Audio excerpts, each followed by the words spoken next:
Assalamu alaikum, brothers and sisters. I hope you're well. Fed up with the lifestyles of the West?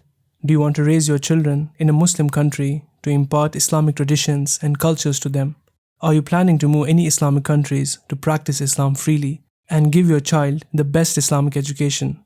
Then maybe this video is going to make you reconsider your decision and make you worry about the state of Islamic nations. Uzbekistan, a Muslim majority nation, has drafted a resolution to penalize parents with hefty fines who seek Islamic education for their children in non-registered institutions.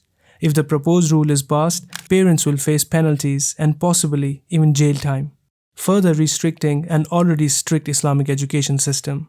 Uzbekistan, a country with a 92% Muslim population, has just 15 institutes dedicated to Islamic education, which only those children who have passed their higher secondary education can access, which means that the government is not interested in constructing more legal Islamic institutions, and thus the citizens of Uzbekistan are caught in a dilemma: either not provide any Islamic education or provide it through unregistered institutions.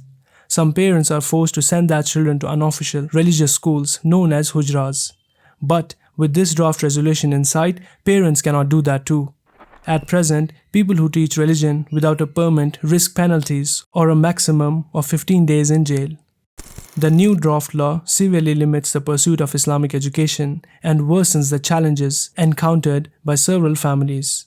The report states that, according to the draft resolution, the law's adoption will serve to protect children's rights in education, their ability to develop into harmonious adults, and their ability to avoid becoming victims of the ideas of religious extremism, separatism, and violence. What does it mean? Imparting Islamic education to children will make them extremists and more violent.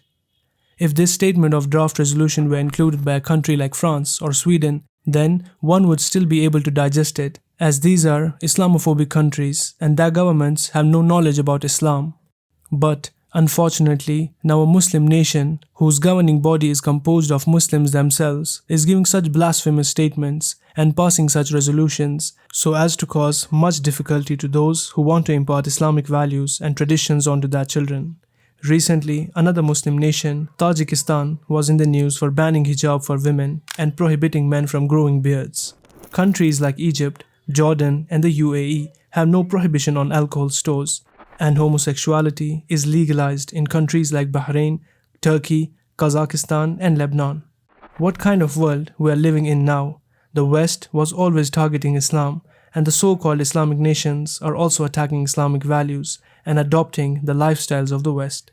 If this is the state of the world, then where would a true believer go to save his faith? Where should he hide himself and his family members so that they may be saved from all the filth all around? Prophet Muhammad ﷺ said, "There shall come upon a people a time in which the one who is patient upon his religion will be like the one holding on to a burning ember." Maybe these are the very same times our beloved Prophet Muhammad ﷺ was warning about. And if this hadith was truly about the times in which we are living right now, it will not be too late when the final signs of the coming of the hour will arrive too. May Allah subhanahu wa ta'ala save us from the trials of this world. Ameen.